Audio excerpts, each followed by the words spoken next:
Hello, good afternoon. We hope we are all having a good time. Thank you very much and welcome to this session 7 on the contractual framework for green hydrogen projects. My name is Dominique Nkoyok. I am an energy and infrastructure lawyer at Iriti Law Firm. And I will be assisted today with our exceptional speakers that I will introduce in a moment. Before I do, I want to let you know that we will have a very quick Q&A session at the end of the discussion. So you will have the opportunity to ask a few questions to the speakers. So, okay. Now, without further ado, I will invite my speakers to join me on stage, please. First of all, we have the brilliant Mr. Adil Bouabdallah.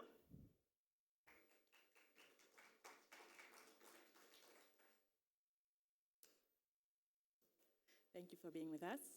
So, Mr. Bouabdallah, you are Executive Director at Mazen with over 18 years of experience in project development, with high expertise in financing, structuring, and technical fields. As Executive Director at Mazen, you have led the development of activities of numerous landmarks projects, including, among others, solar programs, wind repowering, the New Middle Solar Complex, and also some green hydrogen reference projects. Thank you very much for being with us. Our second speaker is the excellent and vibrant Mr. Matthijs Heiland.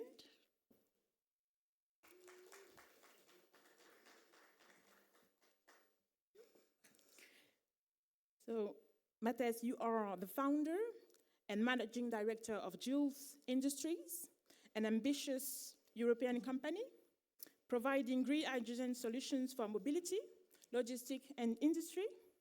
So Jules Industry acts as developer, technology provider, owner and operator in the hydrogen value chain for large-scale production of green hydrogen, e-fuel and green ammonia, based on utility-scale renewable power production capacity worldwide and also especially in Morocco. Your company is also blazing a trail in the development, financing, construction, and operation of state-of-the-art facilities for renewable fuels of non-biological origin and other power-to-X fuels. Thank you for being with us. Our next speaker is the one and only Mr. Amin Iba. Thank you very much.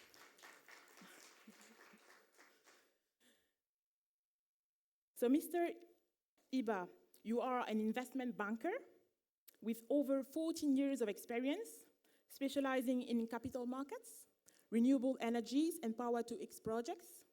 As General Director at RedMed Corporate Finance, you have led the structuring and execution of numerous transactions in equity and debt capital markets, strategic financing, financial advisory, financial restructuring, and renewable energy project development.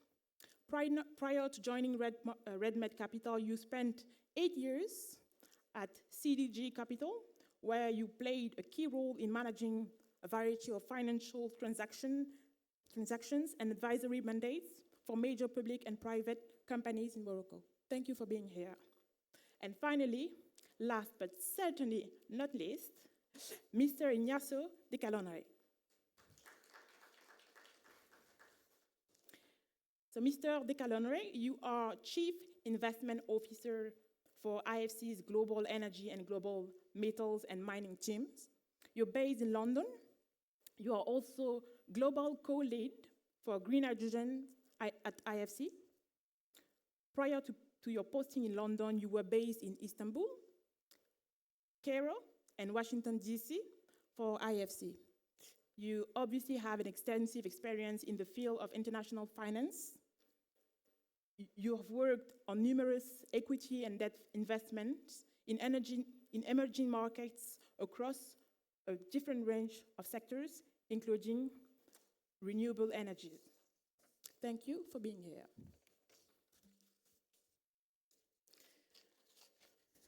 So without further ado, let's begin this session. And my first question will be for Mr. Douabdallah. Can you please describe the typical contractual structure of a green hydrogen project and briefly list the main contracts usually expected for this type of project? The idea is here for our audience to understand what are the main steps to build a green hydrogen project from start to finish. Thank you.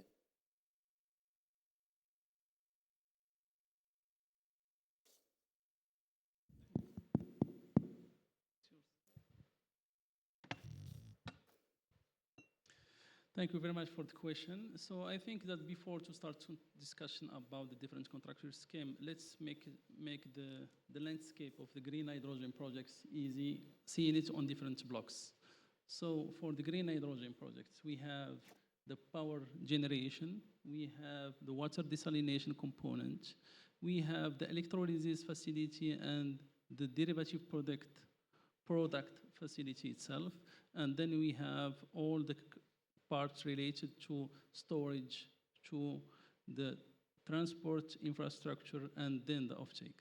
So based on that, we can imagine two kind of projects. Even we have some integrated projects where we can have in one single scheme developers who can handle all the different aspects and front one off-taker for the cells, or we can imagine having different entities, each one managing his own scope and then interacting together in a very complete and bundled contractual scheme.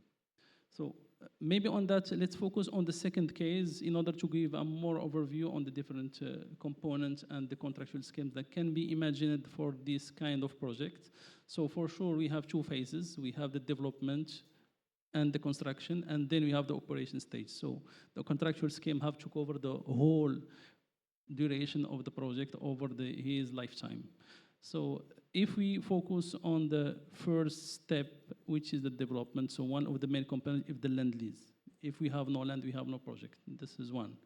And then we have all the permitting aspects related to the project itself. Then the second component on the development stage is to be sure that we have the offtake. With no offtake, we have no project, this is for sure. With third one is the financing. So once we have the different component, financing is needed. So I will not go to details because some colleagues will give more deep information about that.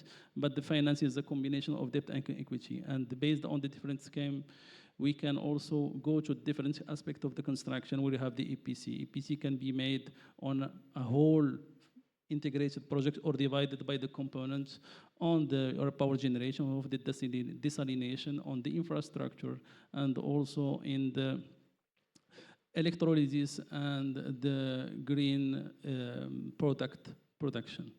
Depending on the final product, we can also be in a scheme where we can need also some importing raw material. So for example, if we are in a country where we need to have to product e-methanol or e-fuels and we have no CO2, so we have to import this facility to the projects. So we have also the EPCs, as I said, that they have to handle the different phases and to interface the different subcontractors, including the technology providers.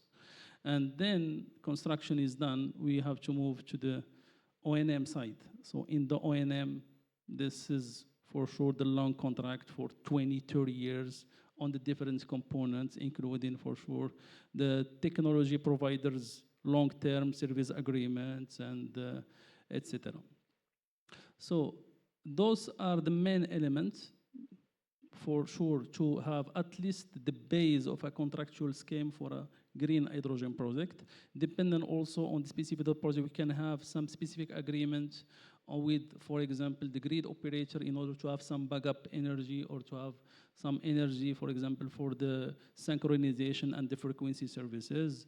We can have some specific agreement with the facilities for the port to handle some key specific area for transportation. So mainly those are the main areas that give at least an idea on a basic green hydrogen product.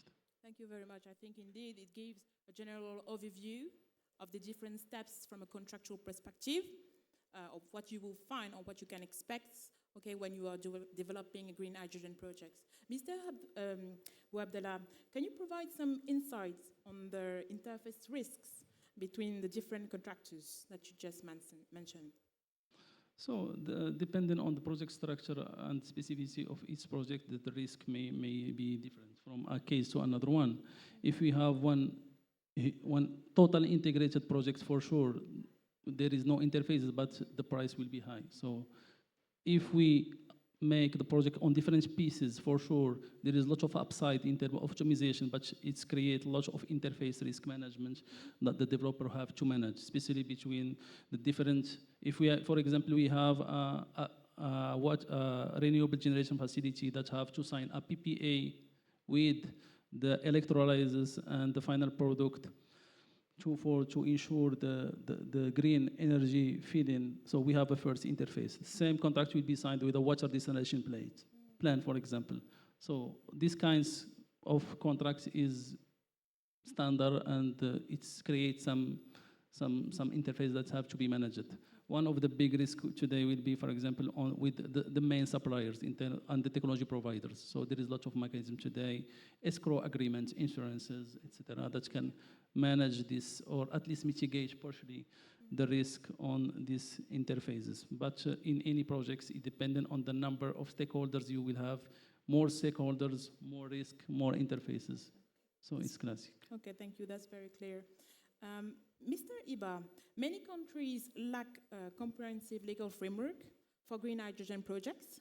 Which are the key matters which should constitute regulatory foundations to provide certainty for developers in the green hydrogen sector? Thank you for this question.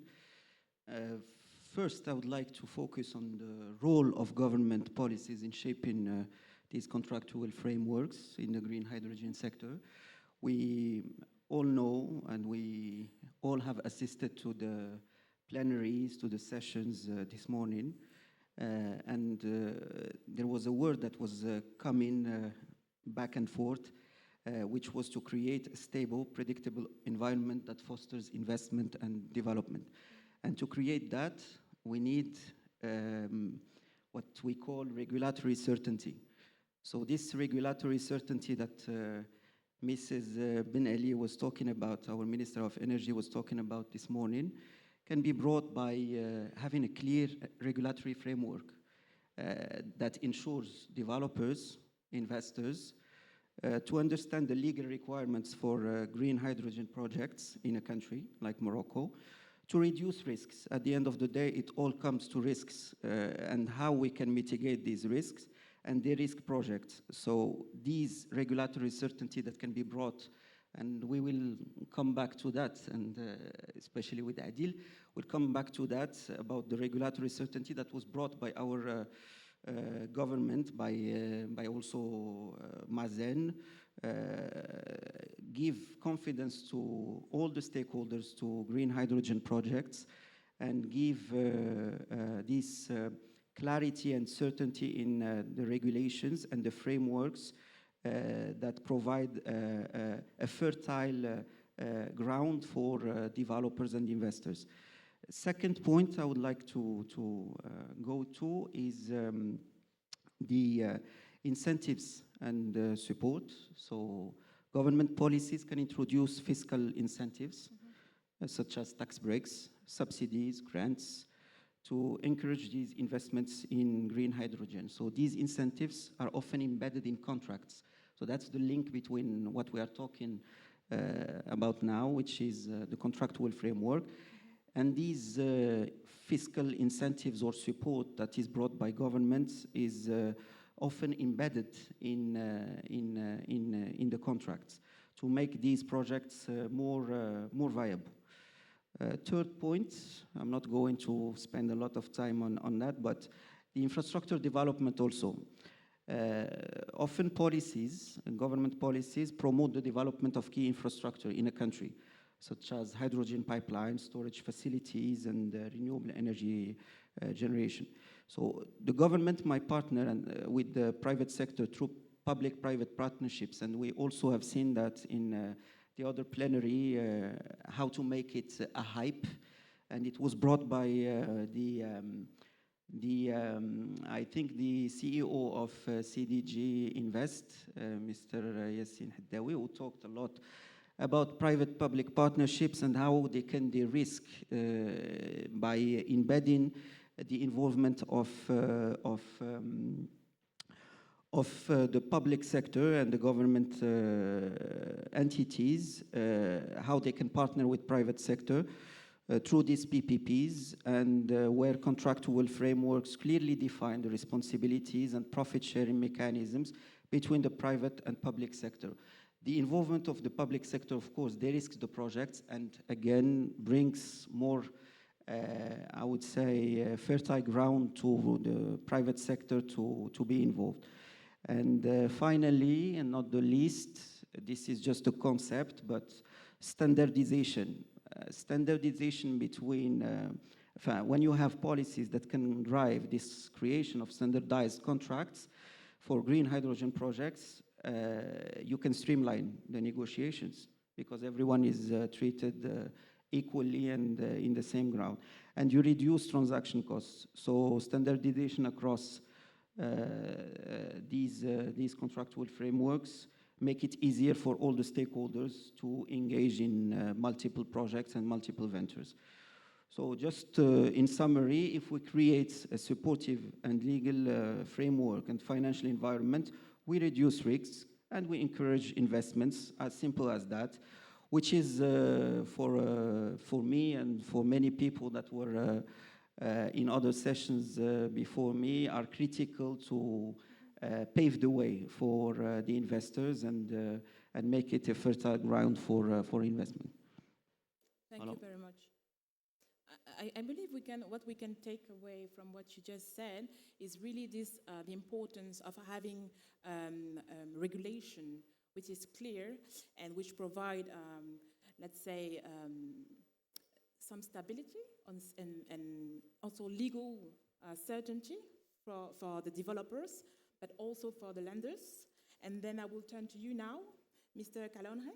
So why those regulatory uncertainties increase the risk, the overall risk profile of a green hydrogen projects, making them less attractive to an international financial institutions such as the IFC?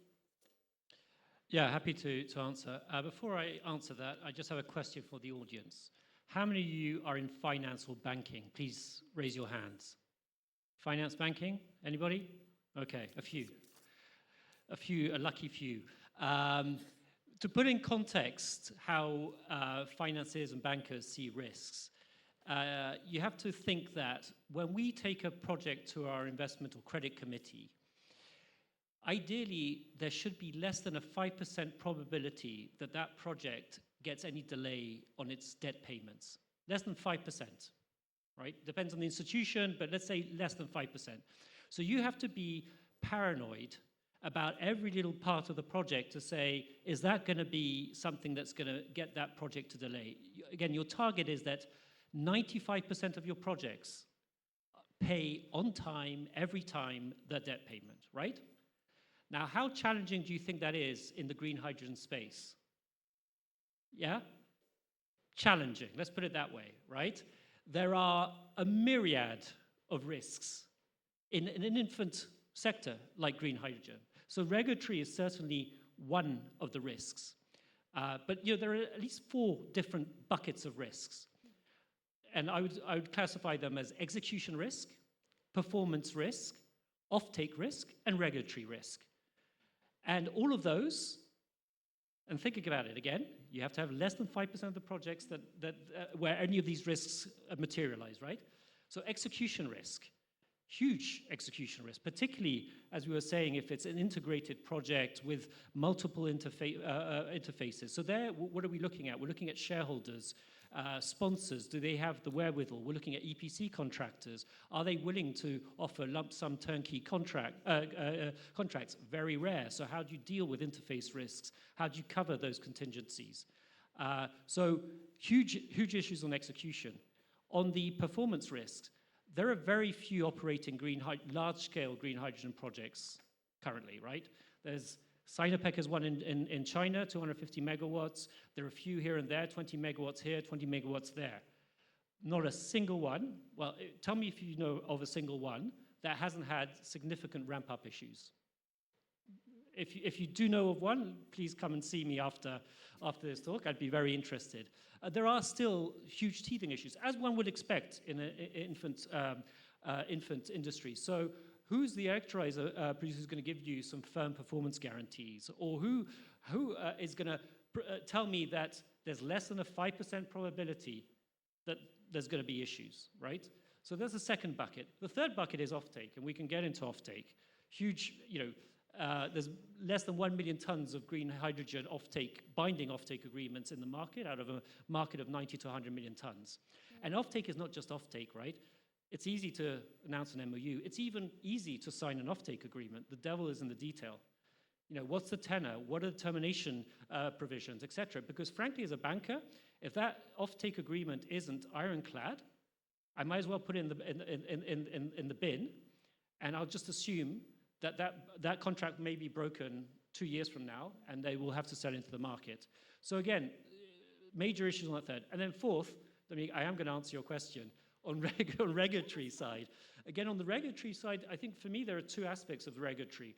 One is regulatory in your destination market. So whether if you're going to be, you could be selling domestically, but you could be selling into the EU and to Japan. So what is the regulation in that destination market in terms of definition of renewable hydrogen? The rules around that, will they change? Will they evolve? What about in that destination market regulation around mandates? So maybe it's great now the EU is mandating a certain percentage of hydrogen to be renewable in a certain industry. What if they change that? Now, you might have an offtake contract. You might say, I've got an offtake contract. But if they change that, and they say, you know what, forget about it. This was too complicated. There's a change in political mood in Europe, and you know what? We're not going to go green, or at least not as fast as we thought. That leaves your offtaker with a bunch of hydrogen that they're going, I don't know what to do this. And then they're going to analyze that offtake agreement and go, where can I get out of this offtake agreement? So regulation in terms of the destination market, obviously key in how you certify that it is green for that destination market. And then regulation in terms of where you're producing it. And here I'm thinking mainly, yes, regulation, of course, around the hydrogen, safety and all these types of things. There's also regulation around the power market. So, is wheeling of power allowed over the grid? To what extent? There's a whole series of regulatory issues that you need to be clear, both on the power side, on the hydrogen side, on the port side, on a myriad of different aspects which may not be fully developed. There are some markets which have very developed power markets. Regulation is very clear. There are others where, open access, wheeling regulation isn't there. So you might find yourself that, yes, you had a fantastic idea of having a wind farm you're 200 kilometers away, and you're going to be using the grid to wheel that energy to your hydrogen electrolyzer plant. But if the regulation doesn't allow you, or makes that difficult, or creates the possibility that in 3 years' time you won't be able to wheel that power, then you've got an issue. So all that to say, there are lots of risks. Thank you very much. I don't know, you scared us and the audience, I think. We're still, by the way, sorry, we're still positive. We're still supporting over a dozen projects, including here in Morocco, in Brazil, and all the rest. But you just have to be conscious. For you, that's fine. But I was just like, okay, 5% only? Okay, wow. Are we doing all this for nothing? Because there will be no money. Thank you very much. I understand. Can you just please, for the audience, summarize? I think you talked about 4 or 5 areas where there is there needs to be a deep analysis of the risks, then to be able to obtain a financing. Just summarize the 5. Yeah. So I think some of the sort of key buckets that I was mentioning, and I think if you go back to them again on execution risk. this is a complex sector which involves a full understanding of the value chain, from the renewables to the electrolyzer to potentially the ammonia to the downstream markets and users. And so I think on the execution front, what are we looking for? We're looking for sponsors who have both the technical and financial capability to undertake these projects. And more and more we're seeing consortiums. Now, that is great, but it also creates other risks, which is in many cases, those consortium members have different interests, not aligned. So how does the shareholders agreement work? What are the different things? Is this consortium member an EPC contractor? Okay. Is he or she a renewable energy provider? How does that work? And is everybody going to be happy with that distribution of roles? So that also creates issues. Similar on the execution, that EPC sort of contract, or how you design the construction. Look, as a lender, if you call it a lender, I love a big, experienced EPC contractor to provide a lump sum turnkey contract, price certain, big liquid damages if they. The problem with that is that increases the price, because obviously they will price that in. So we've seen different types of approaches to that risk, where there's multi-contracting. But again, if you're doing multi-contracting with different packages, how do we get comfortable in terms of interface risks, and what type of sensitivities do we do to have contingency? So that's the execution. I think on the performance risk, as I said, there are teething issues in terms of getting these electrolyzers to work properly, integrated with variable renewables. So what we're going to be looking at is, if there isn't going to be a strong performance guarantee, then at least let's understand that electrolyzer manufacturer, what is their track record? Can we understand what the track record is, what the performance is, and how ready are they going to be to step in if things don't work out? So what type of technical service agreement and long-term commitment to the country and to the project? I think the offtake is another one. As I said, I think there are lots of aspects of the offtake that we need to take into account. And we are seeing a number of offtake agreements being signed, both by governments as well as private sector. And I think there are encouraging signs on the offtake. But and look, we can finance projects without offtake agreements. Of course we can. It's just how much debt do you want against it? So what are my assumptions? So if I'm financing an ammonia project that doesn't have an offtake agreement, green ammonia, there is an ammonia market out there. Now, if I were to, and we finance, and we have financed in the past grey ammonia projects without offtake agreements, but then the price assumption of that ammonia is going to be much lower. So then you won't be able to get 60% or 70% debt against that project. You're just going to get much less. So I think that's on the offtake. And then finally, I think we've touched a bit on the regulation side. But look, I think from our perspective, we're working a lot with sponsors to try to see how we can address these risks.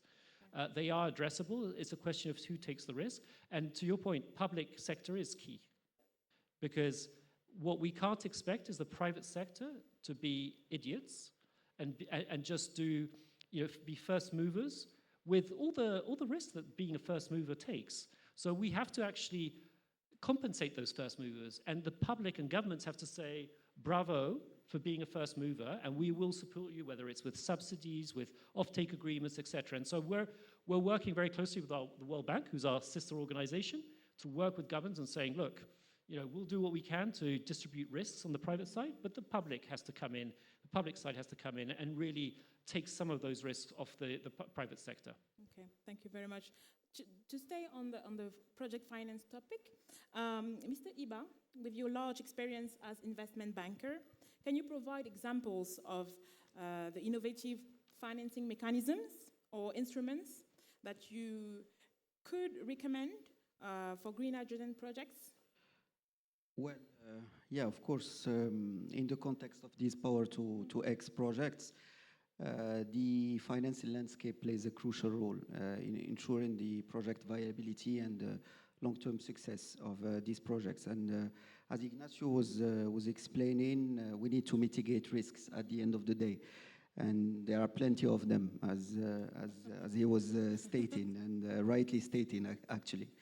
So in order to mitigate those risks, we need to be a bit innovative in the instruments and into the financial mechanisms, I would say, not only the instruments that can be integrated into the contractual frameworks. So I'm not going to take much of the time because otherwise I'm going to spend hours talking about that, especially that Ignacio is here. He can talk about the first one, which is blended finance, which he knows very well. So which involves actually embedding and combining the public and private capital to the risk investments. And this is widely used, especially in emerging markets, but also in other markets. So that's where government bodies, as you were saying, government bodies, but also development banks, and you are going probably talk about that also, can provide concessional loans, guarantees, or equity participations. Because these risks, these projects are risky by nature.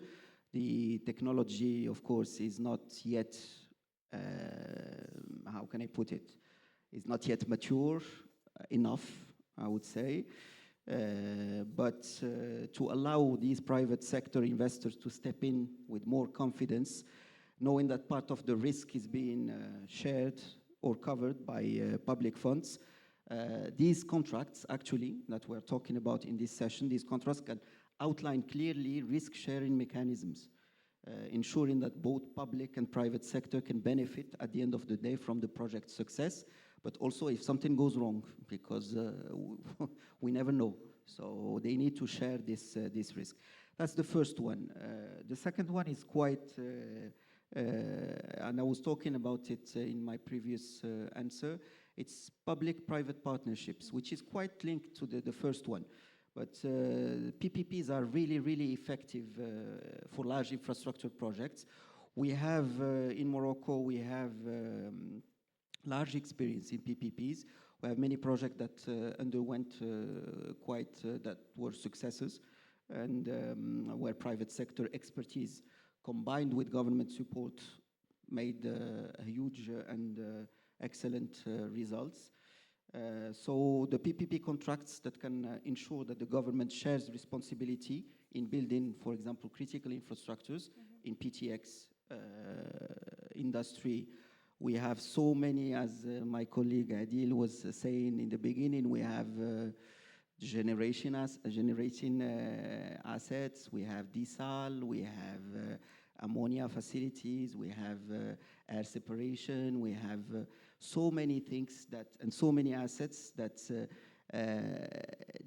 and each one of these assets entails its own risk. So we need to be very careful about that.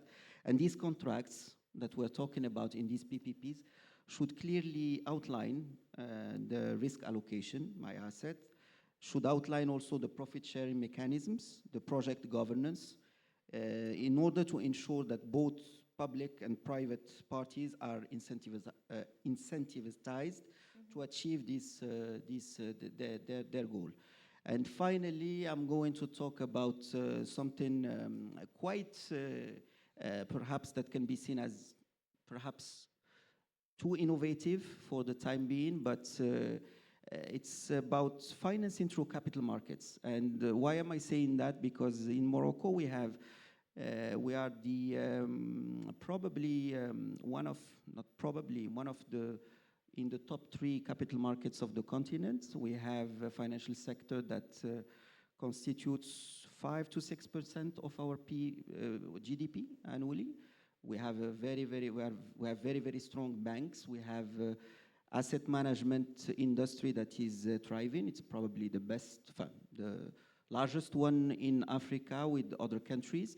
So we have institutional investors that can step in and that can take some risks that we need to pinpoint and we need to allocate rightly. So we can think about green bonds, for example, which were already used in Morocco in the case of Mazen at some point in time. Also, that we can also think about these bonds. These bonds are performance-linked bonds that can entail meeting carbon reduction targets, that can entail also using renewable energy for hydrogen production, that can entail some specificities that make them a little bit more innovative than what they are at this stage. So the contracts that we're talking about today can be tied to these bonds and would outline the environmental performance targets that we need, and that the developers needs to meet in order to and with transparent reporting mechanisms that would be done in a transparent way. And finally, there is also the last item, which is quite innovative, sustainability-linked loans. These sustainability-linked loans are quite fine. They are used in the aviation industry in Europe, in the US also, but why not put them for the hydrogen industry and offer flexible terms based on the achievement of sustainability goals. So the contracts that we're talking about again, of these loans would include provisions that adjust loan conditions based on periodic assessment, like the green bonds, but for loans. And that would incentivize, again, the developers and investors to focus on long-term environmental outcomes. Voilà. Thank you very much. So we've talked about regulatory matters, we've talked about financing. Now let's move on to project contracts. Mr. Abou Abdallah, what role do power purchase agreements in green hydrogen projects, and what are the main topics to be addressed under this contract? Oh yes, sure. So what is the role of a PPA, power purchase agreement, just for those who don't know, in a green hydrogen projects, and what are, from your perspectives, the key matters to be addressed in this contract? I think PPA is only for the power generation, so I think it's only a part of the contractual landscape of the projects. It can feed even the desal part, but also for sure the electrolysis and the ammonia or the e-fuel facility. Well, and is there any, for example, I was more thinking about challenges related to the intermittency, of the power, So this is more an issue of the technological risk of the green hydrogen today. So today I will not go deeply to technical aspects, but the electrolysis based on the green energy intermittent one is not that mature. So there is not a lot today of richer of experience from the market on that. So there is a lot of things that today are moving in the market. We have seen the price of the batteries decrease. We have seen a lot of things and lots of technical configuration may allow to have acceptable load curve today coming from renewable generation assets that helps or at least make the performances of the cells acceptable to bankability and the economical viability of the projects. Okay, thank you very much. And I turn to you now, Mr. Hayland. Offtake agreements. Yeah. We've heard this term many times during our session. So offtake agreements are crucial, obviously, to ensure predictability of revenue streams. So what are the key considerations when dealing with these types of contracts?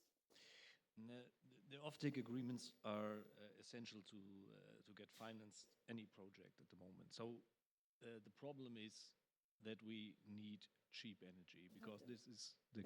I think your slides are. Oh wow! Okay, I have a cheat chart. Okay, that's helpful. Yeah, yeah. Thank you. So actually, okay, thank you. Okay. So before we can have an offtake agreement, we have to make a study at least for a project. This is like we all know that you need a feasibility study. Otherwise, you won't have a reliable pricing for any project because there are so many uncertainties, so that we have to look into a lot of things first, because the EPC that won't like to take any risks. The local governments, if they give you a grant, that might help. If they give you land that you can develop something on, that helps. Because what I already heard today was that you gave land so that we can think about, develop something together with partners. This is something what we love to do, because if we can't get a good PPA, we can't develop a project at the moment, because we won't get a good price. And if we don't have reliable pricing, I won't be able to get any offtake agreement from any industry in Europe. Yep. Thank you, Ricardo. So, because we have a lot of other things to take care of, because we have to include insurance along the way, we have to take them in the feasibility study, in the FEED study. They have to look in every detail of everything we do, otherwise they won't trust us. And this is why we have to spend, I think, millions upfront. So therefore, these certainties regarding the regulatory framework are so important. So if we know, and this is for any developer the same, if we know how what the pricing of the energy will be, then we lost a lot of uncertainties, because this is one of the biggest boxes the investor side has to check afterwards, because they know there are a lot of uncertainties that we do not yet know before we can go anywhere. So, but I think I have something more for you. That seemed not to work. Yeah.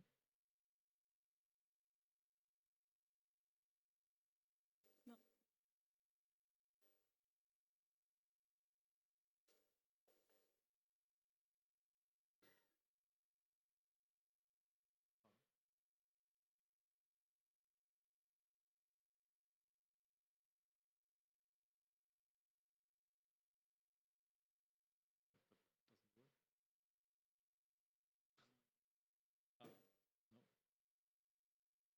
Now I can show something, but so yeah, because yeah, there are some things about how business model works when we look into a market or a project that we have to check up first, because how are the structures in every land? How far are the national commitment in decarbonization? Because we always love to develop a project where we can also deliver to the local markets, because what we Europeans buy for our own industry. And what I would suggest is that we develop these projects so that we also include the public sector in an SPV, so that they can say, okay, we want this part of the e-fuel, ammonia, hydrogen, or whatever, so that we can develop a value for both the developer, our off-takers, and the nation that gave us an opportunity to develop such a project. Because otherwise, I haven't been able to do so, and I haven't been able to develop anything without political support. It was the understanding of the politicians that they have to help us regarding the development on a green field or on a brown field, or even on a total new way to develop a project regarding the import strategies of Europe, for example, what was developed with H2 Global or something like this, because otherwise it won't fit any climate target that is in place at the moment. Thank you very much. Yeah. So from your experience, another question for you, what are the main challenges regarding green hydrogen transportation and storage? Do you have any insight on this? Yeah, the transportation is difficult because we don't have pipelines at the moment, at least not enough, and they are too small, and they are ones that can be retrofitted or can fit it to transport hydrogen, but they are too small regarding the demand from the industry in Europe. And I think if we look into ammonia, it's a good opportunity that we transport this with new ships that have to be built, bring this to Europe, Rotterdam, transport it from there to other locations, implement local ammonia crackers, and then we can use hydrogen in whatever case or whatever use case we identify in the market. Because to develop offtake agreements, it was for us, we have to go to very different clients from the mobility sector, from the glass industry, from the steel industry. And so that might also be an opportunity to minimize the risk, because we have other clients that are our off-takers, and we concentrate all their agreements in one company and take this as a partner in our SPV. So it's because transportation is, you also have to develop solutions at the moment to transport hydrogen in 500 bar, 350 bar, or 700 bar, because it depends on the use case, especially for the mobility sector or for the shipping sector, because at the moment in Europe we are building at least 2 ships that are running on hydrogen, on fuel cells. This is not enough. That is nothing at the moment. And we are going to need a lot of solutions to transport ammonia, because it's not allowed to transport it right now, or we don't have the opportunities, the technical opportunities. They also have to be developed and to be scaled, because they're actually not in place. And so this is also, from my point of view, a difficulty for the big players in the industry to say, okay, we can rely on this, these offtake agreements that they're actually willing to sign, but they know the technical solutions aren't in place to transport it. And we have to develop these solutions in parallel. And we have to do it right now, because otherwise there isn't a ship to transport it along the Rhine or to any other location. Because you have your ammonia in Rotterdam, and how do you get it to anywhere else? Because you have 400,000 tons storage there, but that's it. And we can't use it all there, so it's a problem. Okay, thank you. Mr. Boabdallah, do you want to react on this question relating to transportation? Do you have any insights? Okay, great. So maybe we can now move to our last question for this session. As we know, a few countries have established a comprehensive legal framework, okay, that will govern green hydrogen projects. And however, in other countries where the market is less regulated, usually there will be contracts signed between the government and developers. So this raises a question. Mr. Iba, what role do government policies, you discussed about this earlier, but maybe we can close our discussion on this topic. So what role do government policies play in shaping contractual frameworks in the green hydrogen sector? And how has the Offre Maroc circular, which has been published recently, been an instrument in the process in Morocco, for instance? I just want to add a positive note after all the talk that we had on the risks and the negative side about the hydrogen. I just want to say that the most reassuring aspect that of Maroc brought is the government's commitment to regulatory certainty in its high principles.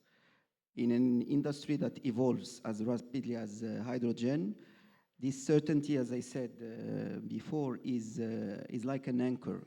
It's an anchor that stabilizes a ship in choppy waters. And developers and investors can now confidently go on to draft contracts with long-term visions, because now they have the fertile ground. This of Maroc brought the high principles and some certainties and some high principles that the government is willing to go on with and to make this journey happen. So now what, for me, what Offre Maroc said really to the developers is not only that we are supporting and that the government of Morocco is supporting the hydrogen industry developments.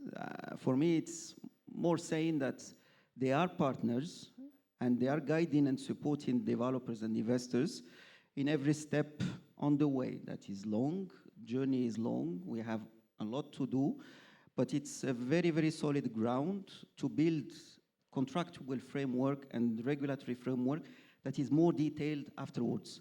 So for me, this of Maroc is really the roadmap to success, and one that will ensure that this industry will grow in Morocco, and it brought a lot of confidence to a lot of developers from what I heard from the conversations. We are personally advising 2 international developers that are having their projects in Morocco, and this of Maroc brought a lot of clarity. High principles, but a lot of clarity and certainty. And this was really needed and came in the right moment.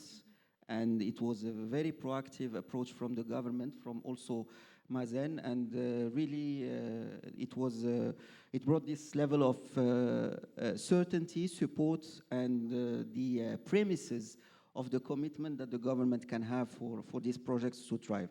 So I think that's just sending a message to the world, and this of Maroc is that the hydrogen future is in Morocco. So that's... Thank you very much for this very positive note. Thank you to our speakers. Now we will have a quick Q&A session. If you have any questions for our speakers, please feel free to ask them. I think there is a mic.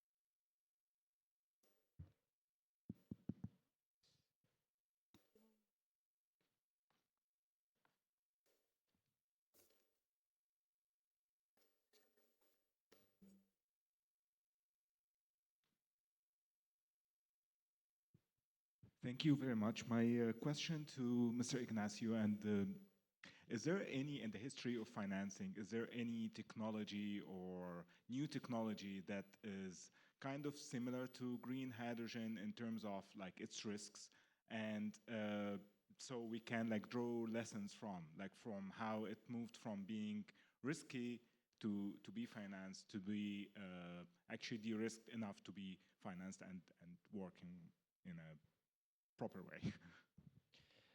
Yeah, so I mean, to a certain extent, you could argue renewables was a bit in that situation, back 20 years ago, and it was maybe risky, but more than that, it was more expensive. And how did the renewable energy industry take off? Well, because governments stepped in and offered feed-in tariffs or support schemes to tell investors, we know it's more expensive, but we're going to stand behind this, and we're going to offer you feed-in tariffs to then scale up the industry, bring down the costs, improve the technology, and invest.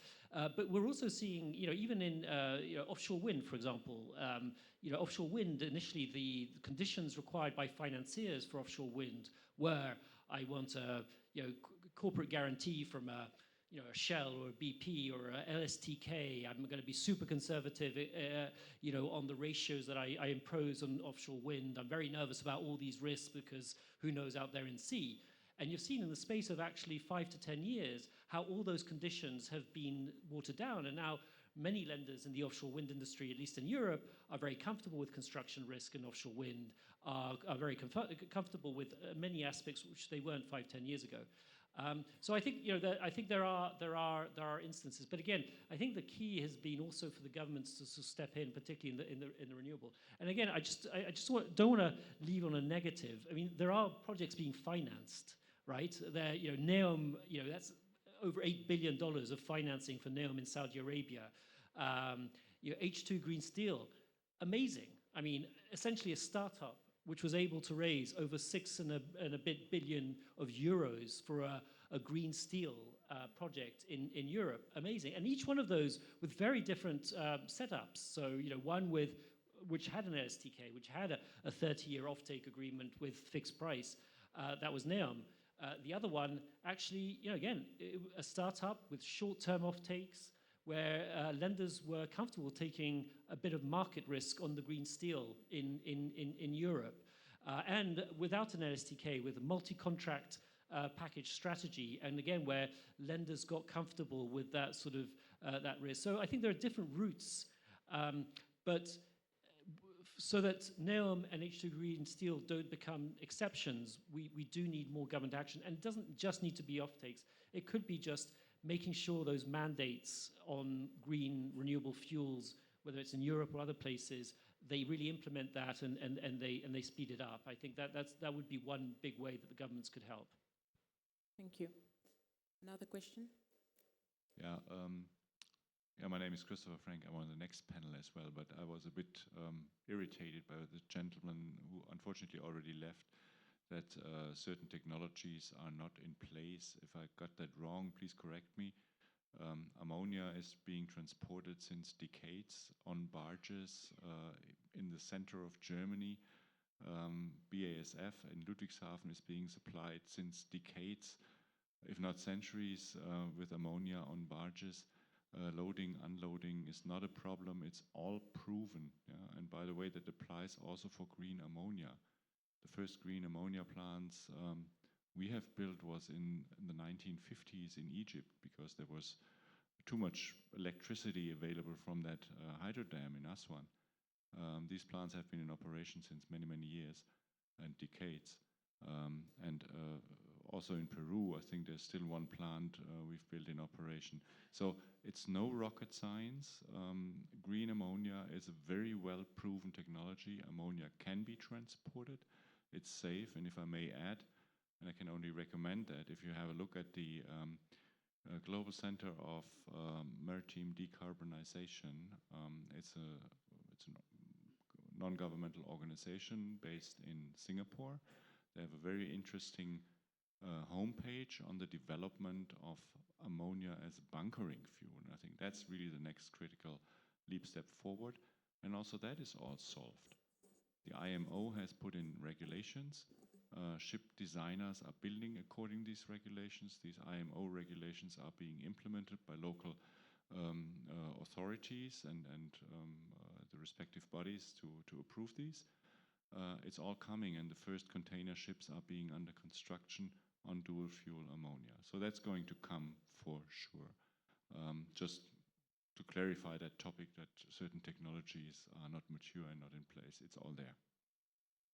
Okay, thank you. I think there is a gentleman here. Excuse me, last question. There is a gentleman here, please. Thank you very much. And yes, you'll be the last question, don't worry. Thank you. Thank you very much. Othman Anis, a lawyer and researcher specializing in energy and infrastructure. I mean, I couldn't help it but nod and say what Ignacio said about the risk and trying to de-risk, and how financiers actually look at things holistically and from above. And I think it's a very important point. And my question will be also to you, Ignacio. How do you think multilaterals, whether financiers or the World Bank, would help de-risk investments in this particular area,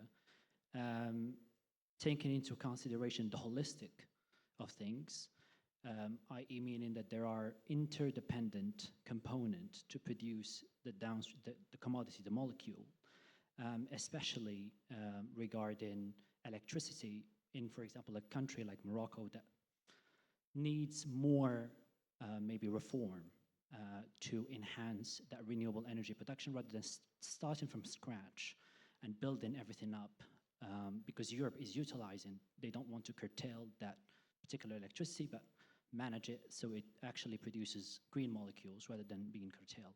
So how do you think multilaterals would actually help countries in the developing world, like Morocco, to enhance and give that investment certainty, whether syndicating, taking the lead in syndicating loans with commercials and other stuff? Thank you very much.